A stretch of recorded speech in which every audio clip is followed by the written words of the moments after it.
Hello மைடியஸ், ஒரு குட்டி vlog பார்த்துடலாமா? சோழ தேசத்தை நோக்கி நம்ம பயணம் ஸ்டார்ட் ஆயிடுச்சு.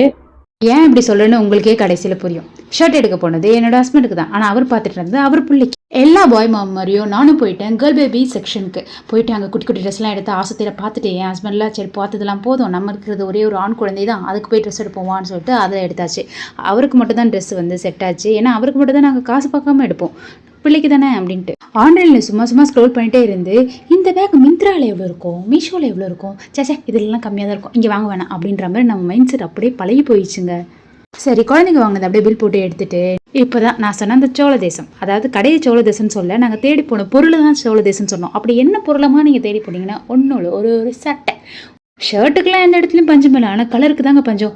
ஏம்மா இவ்வளோ கலரையும் பார்த்துட்டு நீ கலருக்கு பஞ்சம்ன்றியா அப்படின்ற மாதிரி தானே கேட்குறீங்க. ஆக்சுவலாக தாங்க உண்மை. நாங்கள் தேடி போன கலர் மட்டும் இல்லவே இல்லை.